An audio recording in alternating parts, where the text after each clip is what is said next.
11 जून 2025 का दिन बहुत ही ज़्यादा विशेष है। और ये विशेष क्यों है? क्योंकि इस दिन सब मिलकर मनाने वाले हैं भगवान जगन्नाथ का जन्मदिन। आइए सुनते हैं इस दिन के बारे में। राधे कृष्ण आप सभी को।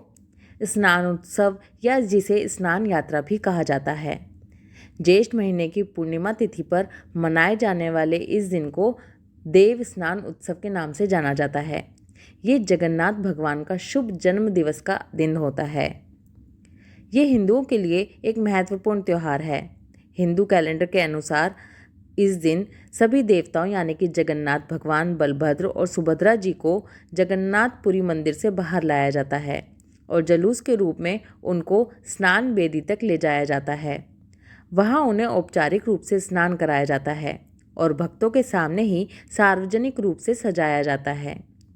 भगवान जगन्नाथ के भक्तों के बीच ये मान्यता है कि अगर वे इस दिन भगवान के दर्शन करने के लिए तीर्थ यात्रा करते हैं तो उनके सभी पाप धुल जाते हैं। इस अवसर पर मंदिर में लाखों भक्त आते हैं। स्कंद पुराण में उल्लेख है कि राजा इंद्रद्युम्न ने पहली बार इस समारोह की व्यवस्था की थी जब देवताओं की मूर्तियों को पहली बार स्थापित किया गया था। हम सभी जानते हैं कि राजा इंद्रद्युम्न ने भगवान जगन्नाथ की मूर्तियों का निर्माण कराया था और स्थापना की थी और उसी दिन उन्होंने इस विशेष उत्सव की शुरुआत की थी। इस दिन उन्होंने भगवान को स्नान कराया था।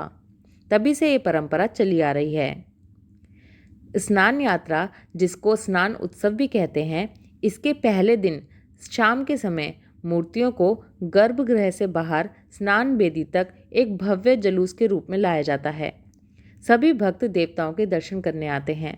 स्नान यात्रा के दिन देवताओं को धार्मिक मंत्र उच्चारण के साथ मंदिर के उत्तरी कुएं से निकाले गए अनुष्ठानिक रूप से शुद्ध किए गए पानी के 108 घड़ों से स्नान कराया जाता है। शाम को स्नान अनुष्ठान के समापन पर जगन्नाथ और बलभद्र को भगवान गणेश का प्रतिनिधित्व करने वाले हाथी के सिर की पोशाक पहनाई जाती है।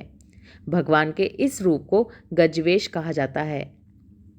स्नान यात्रा के बाद भगवान पारंपरिक रूप से बीमार पड़ जाते हैं और उनको राज्य वैद्य की देखरेख में रखा जाता है।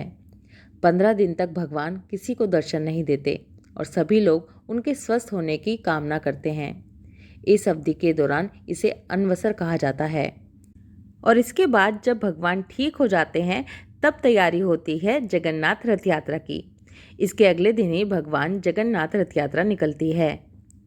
जगन्नाथ मंदिर से जुड़े हुए एक एक रहस्य, एक एक कहानी की वीडियोस हमारे चैनल पर हैं, जिन वीडियोस को आपका भरपूर प्यार मिला है। इस वीडियो के नीचे डिस्क्रिप्शन में उन सभी वीडियोस के लिंक दिए गए हैं। जगन्नाथ भगवान का ये महान उत्सव आ रहा है, उससे पहले क्यों ना भगवान जगन्नाथ मंदिर के बारे में सब कुछ जाना जाए। तो आइए हम सब मिलकर 11 जून को ज़रूर मनाएं भगवान जगन्नाथ का जन्मदिवस और स्नान उत्सव। राधे कृष्णा।